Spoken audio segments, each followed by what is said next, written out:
میرے بھائیوں، ہمارے لیے روز کے نفع لینے کا مقام ہے۔ ہمیں سوچنا ہے کہ آج ہم کہاں جا رہے ہیں۔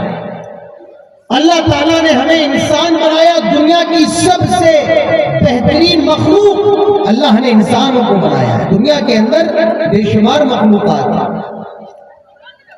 بہت سی مخلوق ایسی ہے کہ وہ ہواؤں میں اڑتی ہے، اللہ کی بہت سی مخلوق ایسی ہے جو پانی کے اندر تیرتی ہے،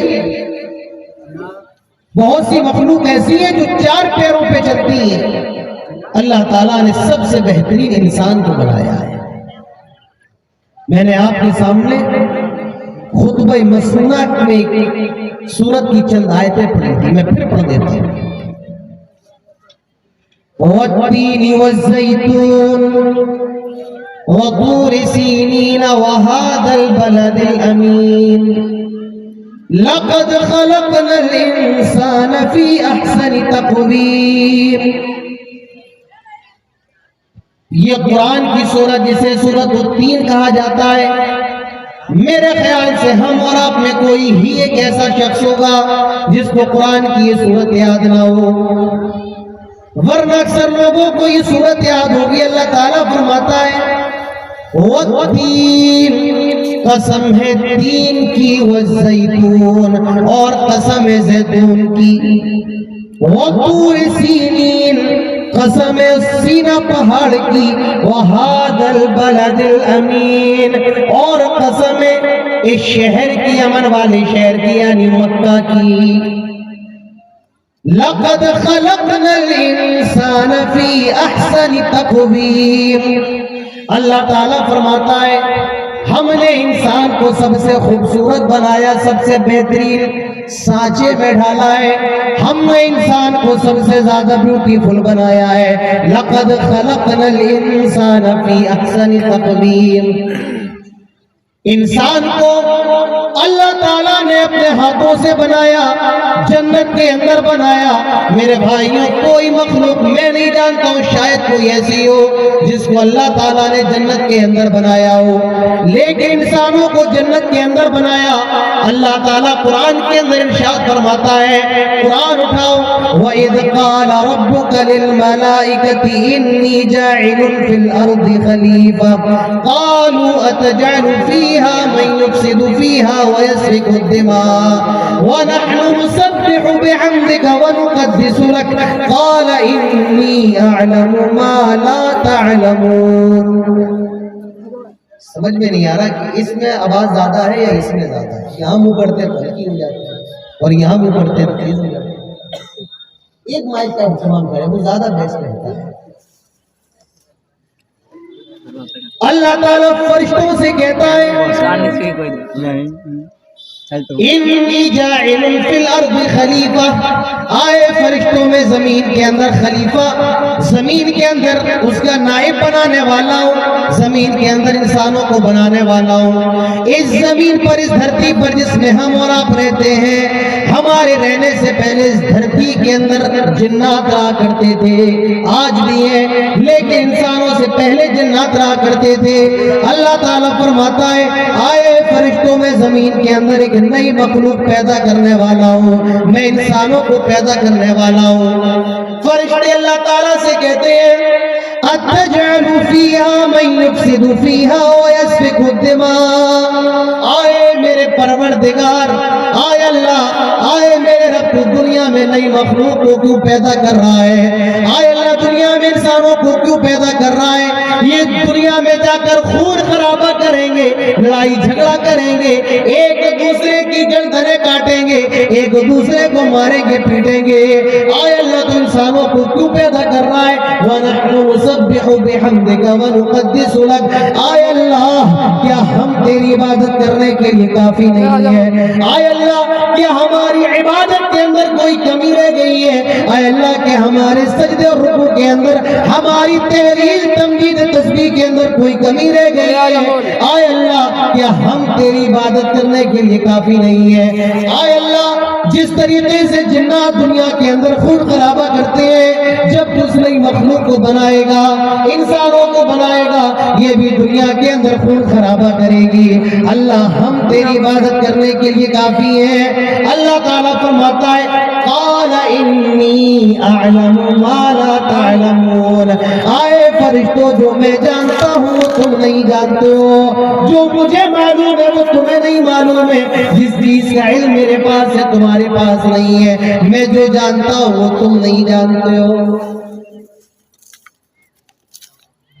اللہ کے نبی ارشاد فرماتے ہیں لما صور اللہ آدم فی الجنہ وترکوا ما شاء، اللہ تعالیٰ نے جنت کے اندر دنیا کا سب سے پہلا انسان بنایا، پوری دنیا کے اندر جو سب سے پہلا انسان ہے اللہ کے نبی فرماتے وہ جنت کے اندر بنایا گیا، اور اس انسان کا نام کیا ہے ہم سب جانتے ہیں، ساری دنیا کے لوگوں کے باپ، سارے انسانوں کے باپ، ساری دنیا کے لوگوں کے باپ حضرت آدم علیہ السلام ہے۔ اللہ کے نبی فرماتے ہیں آدم علیہ السلام کو اللہ تعالیٰ نے جنت کے اندر بنایا، اور کیسے بنایا؟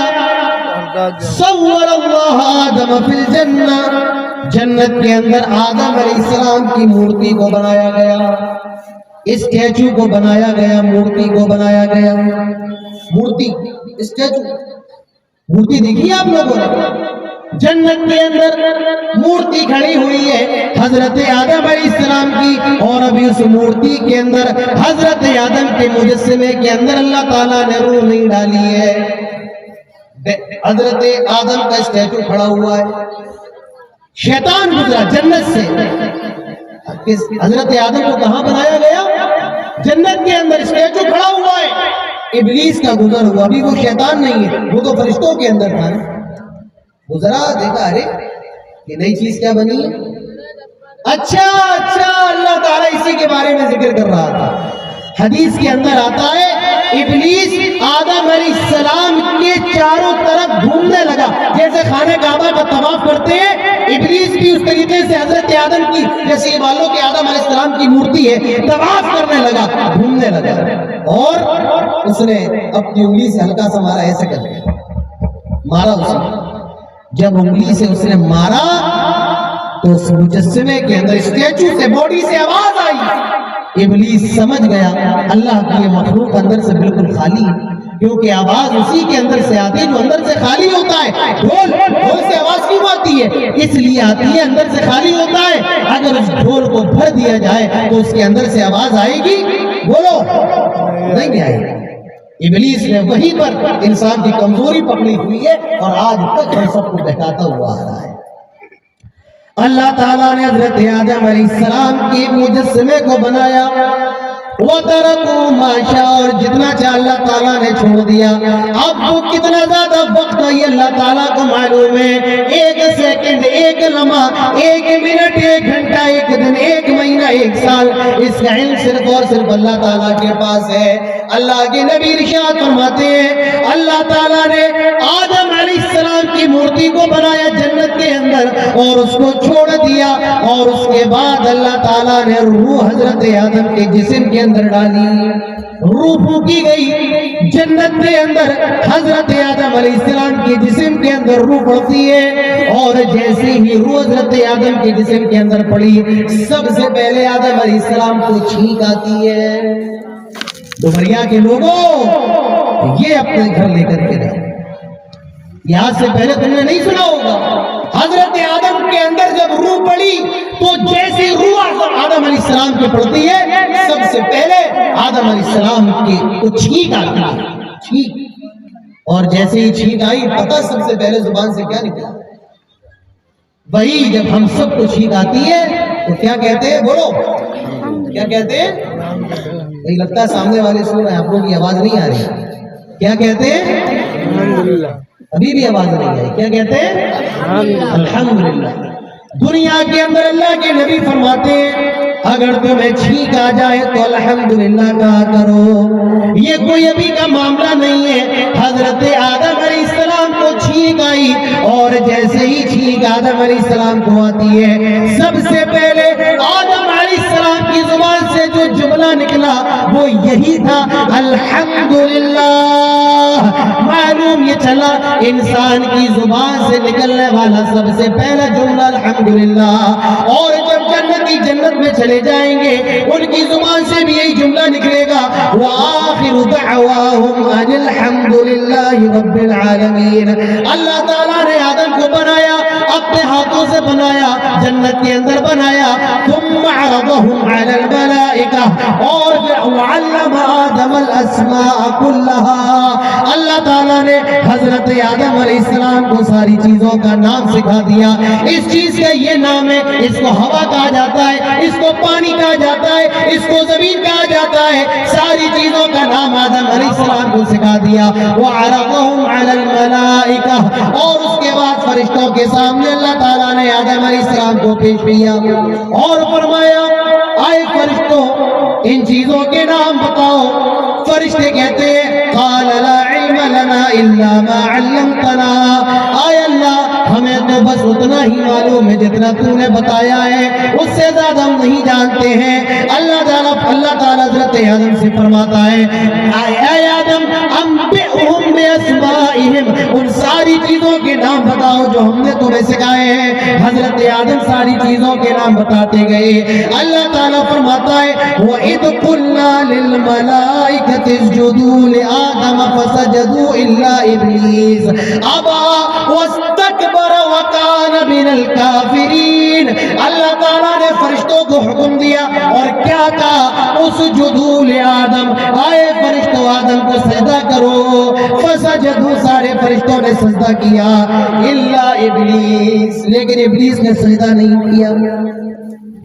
میرے بھائیوں، کیا آپ نے کبھی سوچا ہے، کیا آپ نے کبھی دماغ لگایا ہے، کیا آپ نے کسی عالم سے یہ پوچھنے کی کوشش کی ہے اللہ تعالیٰ نے فرشتوں کو یہ حکم کیوں دیا کہ وہ آدم کو سجدہ کرے؟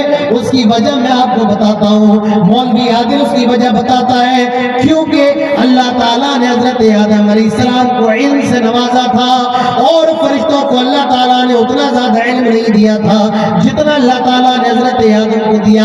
اس علم کی وجہ سے اللہ نے فرمایا، اے فرشتوں آدم کو سجدہ کرو، کیونکہ علم سے میرے بھائیوں مقام بلند ہوتا ہے، عظمتیں بڑھتی ہیں۔ فرشتوں کو حکم دیا جا رہا ہے کہ آدم کو سجدہ کرو۔ سارے فرشتوں نے سجدہ کیا الا ابلیس، لیکن ابلیس نے سجدہ نہیں کیا۔ کیوں نہیں کیا؟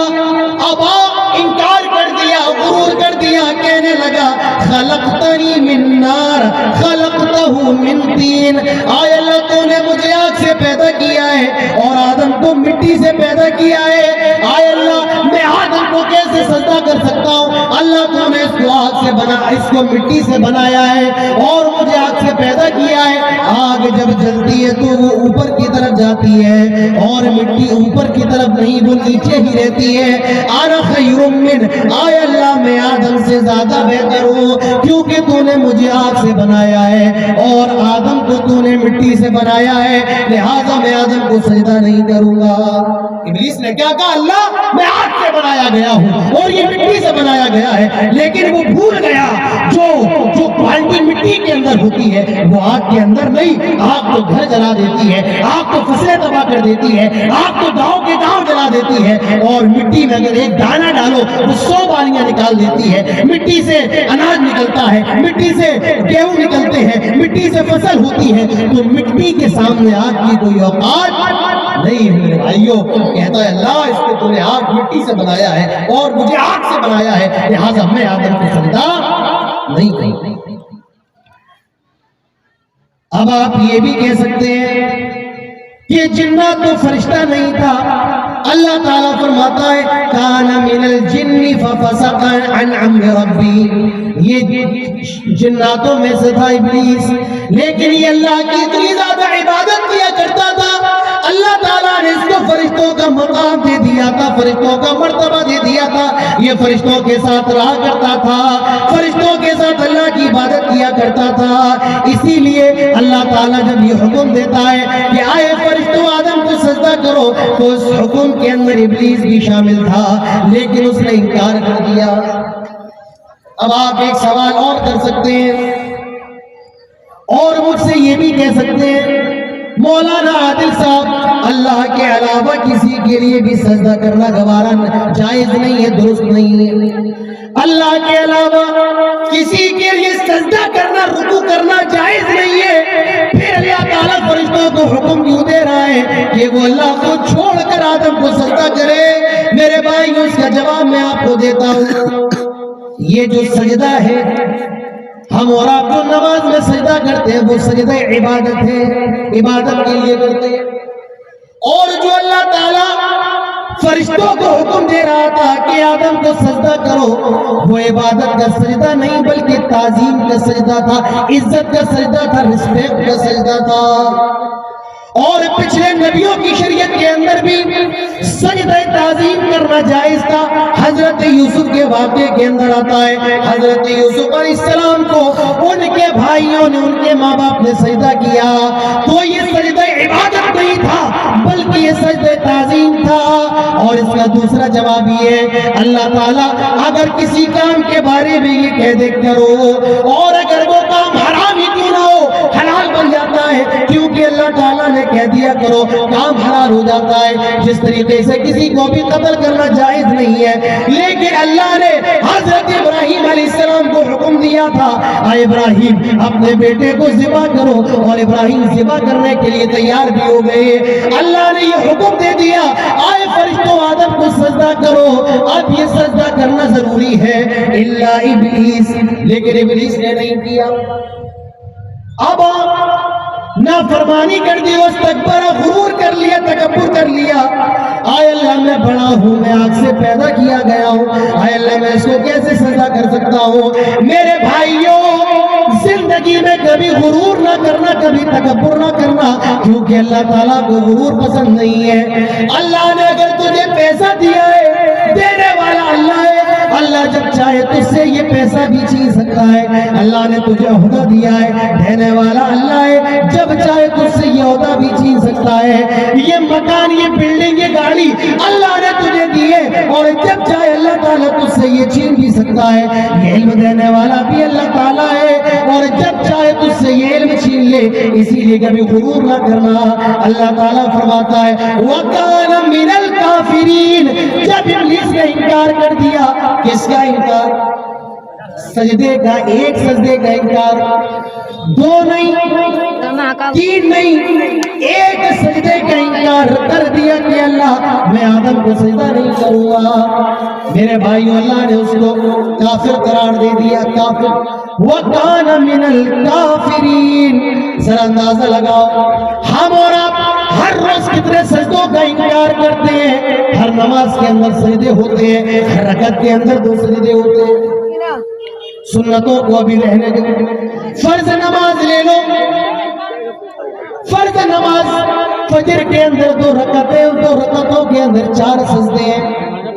ظہر کے اندر 4 فرض ہیں, ان 4 فرض کے اندر 8 سجدے ہیں. عصر کے اندر بھی 4 فرض ہیں, اور ان 4 فرض کے اندر 8 سجدے ہیں. مغرب کی نماز 3 رکعتیں فرض ہیں, اور اس کے 6 سجدے ہیں. عشاء کے اندر بھی 4 رکعتیں فرض ہیں, اور اس کے 8 سجدے ہیں. اب ان سارے سجدوں کو جوڑ لو جو فرض نمازیں. میں سنتوں کی بات نہیں کر رہا ہوں, میں فرض نمازوں کی بات کر رہا ہوں. آپ دیکھیے, فجر کے اندر 4,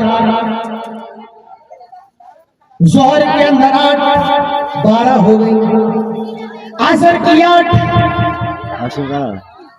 عصر کی 8 یعنی 20 سجدے. مغرب کے اندر 6 یعنی کہ 26 سجدے, اور عشاء کے اندر 8 سجدے. اس کا مطلب ہر روز 34 سجدوں کا انکار کر رہے ہیں. 34 سجدوں کا انکار میرے بھائیوں ہم اور آپ کر رہے ہیں. ذرا اپنے گریبانوں میں جھانک کر دیکھو, ذرا اندازہ لگاؤ. آئے میری قوم کے غیور مسلمانوں, آئے نوجوانوں, میں تم سے کہنا چاہتا ہوں, گھر جانا اور گھر جا کے سوچنا, ابلیس نے ایک سجدے کا انکار کیا, وہ کان من الکافرین, کافر قرار دے دیا گیا. ہم ہر روز میرے بھائیوں 36 سجدوں کا انکار کرتے ہیں. ہمارا کیا انجام قیامت کے دن ہونے والا ہے. آج ہماری مسجدیں ویران پڑی ہے, کوئی نماز کے لیے آنے کو تیار نہیں, کوئی نماز پڑھنے کو تیار نہیں. ہمیں اور آپ کو چیخنے کی عادت ہے, چلانے کی عادت ہے کہ فلسطین کے اندر مارا جا رہا ہے. مسجد اقصی کے لیے پریشان ہو, آئے لوگوں پہلے اپنی مسجدوں کو تو آباد کرو. اے بابری مسجد کے لیے رونے والوں, پہلے اپنے گاؤں کی مسجد کو تو آباد کرو. تو میں تھوڑا دوسری طرف چلا گیا. چلیے اپنے موضوع پر آتا ہوں. ابلیس نے انکار کر دیا. اللہ تعالیٰ فرماتا ہے وَكَانَ مِنَ الْكَافِرِينَ, مردود قرار دے دیا گیا, دھتکار دیا گیا, اور اس قدر مردود قرار دیا گیا. آج بھی جب ہم قرآن پڑھتے ہیں, قرآن شروع کرنے سے پہلے یہ ضرور پڑھتے ہیں اعوذ باللہ من الشیطان الرجیم, آئے اللہ میں تیری پناہ مانگتا ہوں مردود شیطان سے, جس کو تو نے پھٹکار دیا ہے, جس کو تو نے دھتکار دیا ہے. حضرت آدم علیہ السلام کو اللہ تعالیٰ نے بنا دیا جنت کے اندر, ٹہل رہے ہیں, گھوم رہے ہیں, کبھی اس پیڑ کے پاس جا رہے ہیں, کبھی اس درخت کے پاس, لیکن جنت کے اندر مزہ نہیں آ رہا ہے. اکیلے تنے تنائے, مزہ نہیں آ رہا ہے جنت کے اندر. اگر آپ کے گھر میں سے آپ کی اماں چلی جائے, آپ کے ابا, آپ کا پورا گھر خالی ہو جائے, آپ کے گھر والے کہیں چلے جائیں, گھر کے اندر آپ کا من نہیں لگے. اگر یہ پروگرام کے اندر آپ نہ ہو, کوئی نہ ہو, میرے بھائیوں تقریر کرنے کے اندر من نہیں لگے گا. تو کسی نہ کسی کا ہونا ضروری ہوتا ہے. حضرت آدم جنت کے اندر اکیلے ہیں, لیکن اچھا نہیں لگ رہا ہے. جنت کے اندر بور ہو رہے ہیں, لیٹ گئے, سو گئے, اور جب سو کر کے اٹھتے ہیں دیکھتے بغل میں حوا لیٹی ہوئی ہے. ایک عورت حضرت آدم علیہ السلام کے پاس لیٹی ہوئی ہے, اور وہ عورت کون ہے؟ ہم سب کی ماں, پورے دنیا کے لوگوں کی ماں حضرت حوا علیہ السلام ہے. اللہ نے آدم علیہ السلام کی پسلی سے حضرت حوا کو پیدا کر دیا. اب اللہ تعالیٰ فرماتا ہے یا آدم اسکن انت وزوجک الجنہ, آئے آدم تم اور تمہاری بیوی جنت میں جہاں جانا ہے جاؤ, جو کھانا ہے کھاؤ, جو پینا ہے پیو, لیکن ایک کام کرنا, لا تقربا هذه الشجرہ, وہ جو تمہیں پیڑ نظر آ رہا ہے اس پیڑ کے قریب بھی نہ جانا. لوگ سوال کرتے ہیں, مولویوں کو پھنسانے کے لیے سوال کیا جاتا ہے کہ یہ بتاؤ آدم اور حوا کا نکاح کس نے پڑھایا. یہ سوال آپ لوگوں نے سنا ہوگا. آئیے میں اس کا جواب دے دیتا ہوں, مولوی عادل سے اس کا جواب سن لو. آدم اور حوا کا نکاح کس نے پڑھایا؟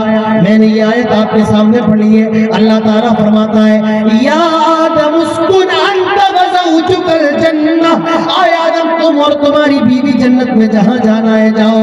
اللہ نے کہہ دیا آئے آدم یہ تمہاری بیوی ہے, ختم, اب کسی نکاح کی ضرورت ہی نہیں ہے.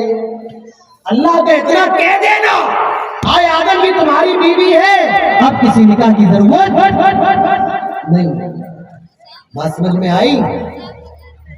دنیا کے اندر 3 چیزیں رہنے کے لیے ضروری ہوتی ہیں. پہلی چیز مکان, مسکن, دوسری چیز بیوی, تیسری چیز آزادی, فریڈم, اور چوتھی چیز کھانا. حضرت آدم علیہ السلام کو جنت کے اندر 4 چیزیں دے دی گئی. 4 چیزیں. پہلی چیز مکان دے دیا گیا, یا آدم اسکن, مسکن دے دیا گیا. انت وزوجک الجنہ, بیوی بھی دے دی گئی.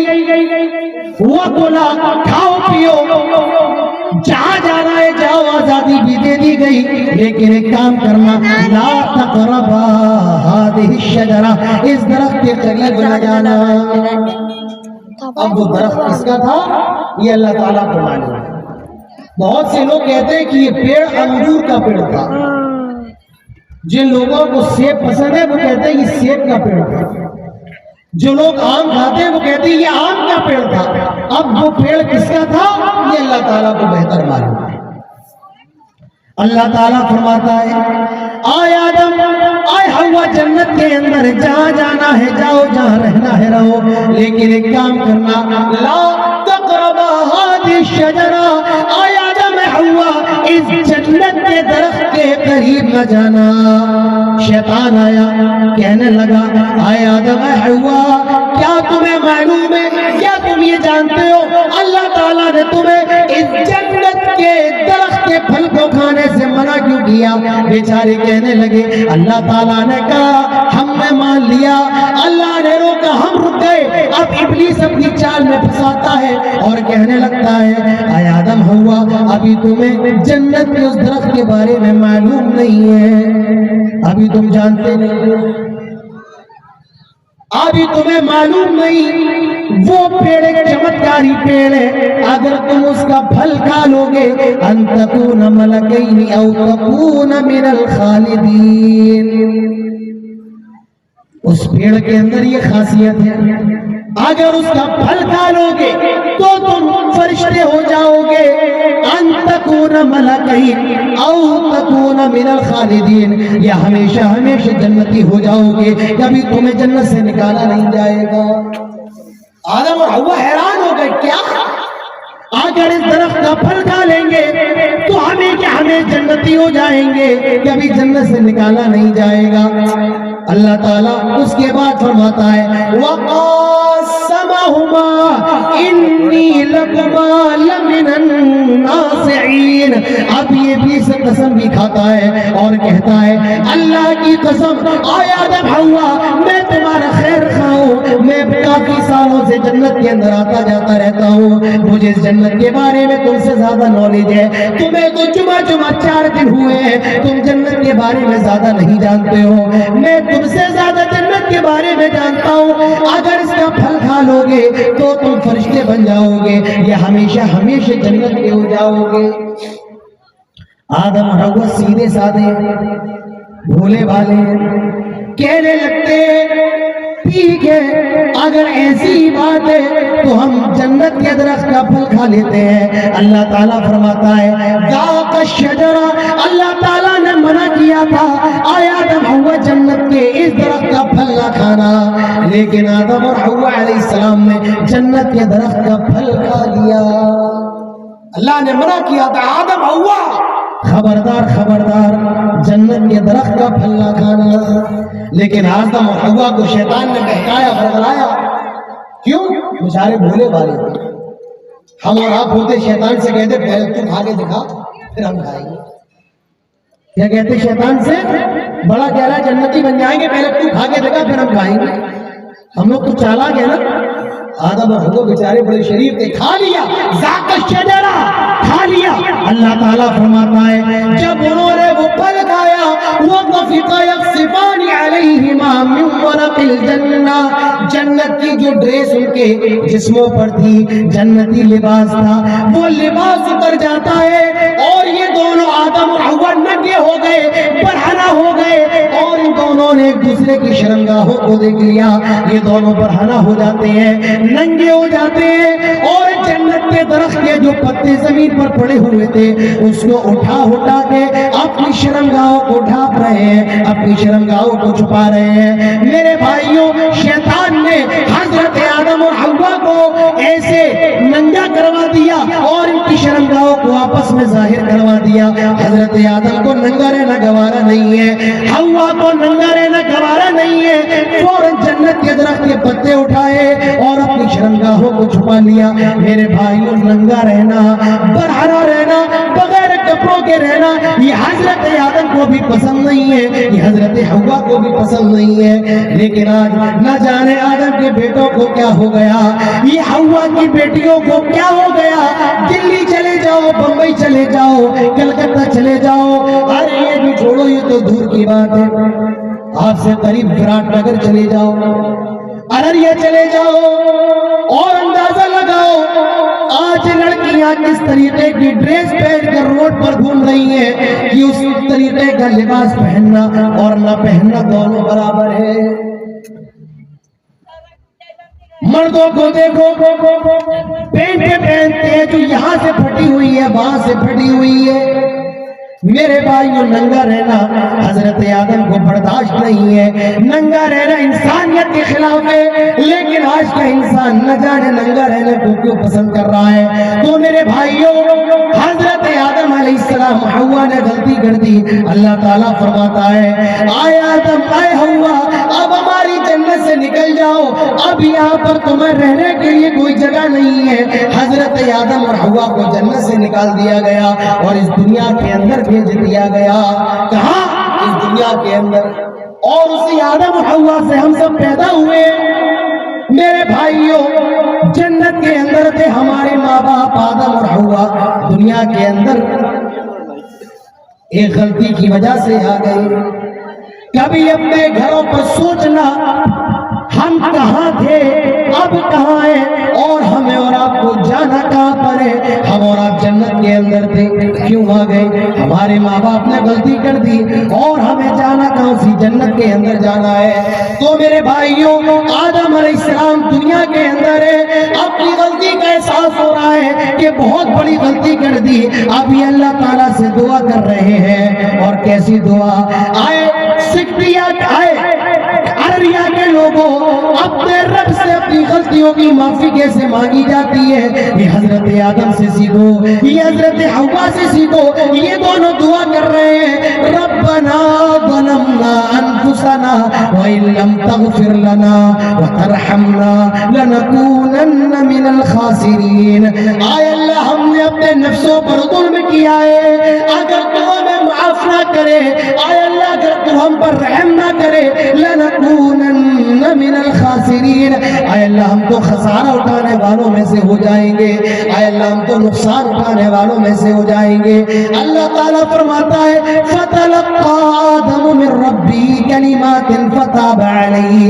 یہ جو آدم اور حوا نے دعا کی ہے, یہ دعا بھی ہم ہی نے آدم اور حوا کو سکھائی ہے. تو میرے بھائیوں, حضرت آدم دنیا کے سب سے پہلے انسان ہے, اور آدم علیہ السلام کے ہم سب بیٹے. اللہ تعالیٰ فرماتا ہے, اِنَّا خَلَقْنَاكُم مِّن ذَكَرٍ وَأُنثَىٰ وَجَعَلْنَاكُمْ شُعُوبًا وَقَبَائِلَ لِتَعَارَفُوا.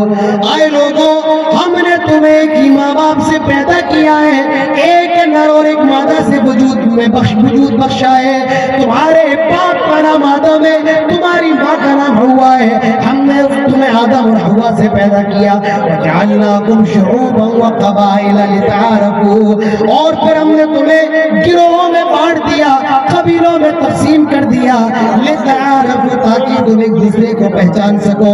ان اکرمکم عند اللہ اتقاکم. اور اللہ تعالیٰ کے نزدیک سب سے بہتر وہ ہے جو اللہ تعالیٰ سے سب سے زیادہ ڈرنے والا ہو. میرے بھائیوں, ہم سب آدم کی اولاد ہیں, ہم سب حوا کے بیٹے ہیں, حوا کی بیٹیاں ہیں. اللہ تعالیٰ نے اس دنیا کے اندر ہمیں پیدا کیا, اور کیوں کیا؟ وَمَا خَلَقْتُ الْجِنَّ وَالْإِنسَ إِلَّا لِيَعْبُدُونَ. اللہ تعالیٰ نے اس دنیا کے اندر ہمیں اپنی عبادت کے لیے پیدا فرمایا ہے. تو میرے بھائیوں, ہم اور آپ انسان ہیں, اور ہمارا مذہب اسلام یہ انسانیت کا مذہب ہے. ہم اور آپ کہتے ہیں کہ پیسے کی کوئی ویلیو نہیں ہے, پیسہ آتا جاتا رہتا ہے, آج چلا گیا کل آ جائے گا, کل آ گیا پرسوں چلا جائے گا. آدمی صبح خالی جیب نکلتا ہے, شام کو جیب بھر کر کے لوٹتا ہے. آدمی صبح اپنی جیب میں 50,000 کی گڈی لے کر کے جاتا ہے, اور شام تک ختم ہو جاتی ہے. تو پیسہ تو آتا جاتا رہتا ہے، لیکن عزت اتنی بڑی چیز ہے، اگر ایک بار عزت چلی گئی میرے بھائیوں واپس نہیں آتی ہے۔ عزت کمانے میں کئی سال لگ جاتے ہیں لیکن گوانے میں کوئی منٹ بھی نہیں لگتا ہے۔ اسلام نے اس عزت کی اتنی حفاظت کی ہے۔ سورہ نور اٹھاؤ، اللہ تعالیٰ فرماتا ہے الزانیۃ والزانی فاجلدوا کل واحد منہما مئۃ جلدہ۔ او لوگوں، عزت کتنی بڑی چیز ہے۔ اللہ تعالیٰ فرماتا ہے اگر کوئی لڑکی زنا کر لے، اگر کوئی لڑکا زنا کر لے، اس کو 100 کوڑے مارے جائیں، اس پر 100 کوڑے برسائے جائیں، ایک نہیں، 2 نہیں، 10 نہیں، 50 نہیں، 100 کوڑوں کی سزا ہے اگر کوئی زنا کر لیتا ہے۔ میرے بھائیوں، زنا کوئی چھوٹا موٹا گناہ نہیں ہے، زنا اتنا بڑا گناہ ہے۔ میرے بھائیوں، اگر کوئی لڑکی زنا کر لے، اس کا باپ سماج کے اندر بدنام ہو جاتا ہے، اس کا بھائی 4 لوگوں میں منہ دکھانے کے قابل نہیں رہتا ہے۔ اگر کوئی لڑکی زنا کر لے، اس کا گھر تباہ ہو جاتا ہے، ماں برباد ہو جاتی ہے، بھائی بدنام ہو جاتا ہے، اور کوئی لڑکا زنا کر لے، اس کا بھی خاندان تباہ ہو جاتا ہے، نسل برباد ہو جاتی ہے۔ اسی لیے قرآن کہتا ہے الزانیۃ والزانی فاجلدوا کل واحد منہما مئۃ جلدہ۔ زنا کرنے والا لڑکا اور زنا کرنے والی لڑکی، زانیہ لڑکی اور زانیہ لڑکی کی سزا یہ ہے ان کو 100 کوڑے مارے جائیں، ان پر 100 کوڑے برسائے جائیں۔ میں آپ کو نقطہ اور بتاؤں، اللہ تعالیٰ نے یہاں پر لڑکی کا ذکر پہلے کیا ہے، زانیہ لڑکی کا نام پہلے لیا ہے، کیوں جانتے ہو؟ اس لیے جب تک لڑکی چلنا چاہے زنا ہو ہی نہیں سکتا ہے، جب تک لڑکی کی رضامندی نہ ہو تب تک زنا نہیں ہو سکتا ہے۔ اسی لیے اللہ تعالیٰ نے سب سے پہلے زانیہ کا لفظ استعمال کیا، الزانیۃ والزانی، زنا کرنے والے، اور زنا کی پہل یہ لڑکی کی طرف سے ہوتی ہے۔ کون کہتا ہے چھوٹے چھوٹے کپڑے پہن کر، اسکرٹ پہن کر گھر سے باہر نکلو؟ کون کہتا ہے نالی لگا کر، پاؤڈر لگا کر گھر سے باہر نکلو؟ یہ ساری چیزیں کیا ہے؟ زنا کو دعوت دیتی ہے میرے بھائیوں۔ اسی لیے اللہ نے فرمایا الزانیۃ والزانی، پہلے لڑکی کا نام لیا، زنا کرنے والی لڑکی اور زنا کرنے والا لڑکا، ان کی سزا کیا ہے؟ 100 کوڑے ان کو مارے جائیں گے، 100 کوڑے ان کو لگائے جائیں گے، 100 کوڑے۔ زنا کرنے والوں کی 3 شکلیں ہوتی ہیں۔ ایک وہ ہوتا ہے کہ لڑکا بھی کوارا ہے، لڑکی بھی کواری ہے، غیر شادی شدہ ہے۔ دوسری شکل یہ ہوتی ہے کہ لڑکی شادی شدہ ہے اور وہ اپنے شوہر کو چھوڑ کر کہیں اور منہ کالا کر رہی ہے، اور لڑکا بھی شادی شدہ ہے۔ اور تیسری شکل ہوتی ہے لڑکی غیر شادی شدہ ہے، لڑکا شادی شدہ ہے، یا لڑکا غیر شادی شدہ ہے، لڑکی شادی شدہ ہے، دونوں میں سے ایک شادی شدہ ہے۔ ان تینوں کا معاملہ دیکھ لیجیے، تینوں کی سزائیں کیا ہیں۔ مائک بھی بڑا ڈسٹرب کر رہا ہے، آواز بھی بہت کھینچ رہا ہے۔ اللہ تعالیٰ فرماتا ہے کوئی کوارا لڑکا کواری لڑکی زنا کر لے، ان کی سزا یہ ہے کہ 100 کوڑے مارے جائیں، 100 کوڑے لگائے جائیں۔ اور اگر زنا کرنے والا لڑکا شادی شدہ ہے اور زنا کرنے والی لڑکی بھی شادی شدہ ہے، ان کی سزا یہ ہے کہ زمین کے اندر ان کو آدھا گاڑ دیا جائے گا، زمین کے اندر آدھا گاڑ دیا جائے گا، اور تب تک پتھر مارے جائیں گے، تب تک ان پر پتھر پھینکے جائیں گے جب تک کہ یہ مر نہ جائے، ختم نہ ہو جائے۔ یہ شادی شدہ زانیوں کی سزا ہے۔ اور اگر تیسری شکل، ایک شادی شدہ ہے اور دوسرا غیر شادی شدہ ہے، یعنی لڑکی غیر شادی شدہ، لڑکا شادی شدہ ہے، یا لڑکا غیر شادی شدہ ہے، لڑکی شادی شدہ ہے، ان کی سزا یہ ہے جو غیر شادی شدہ ہے اس کو 100 کوڑے لگائے جائیں گے، اور جو شادی شدہ ہے اس کو رجم کیا جائے گا،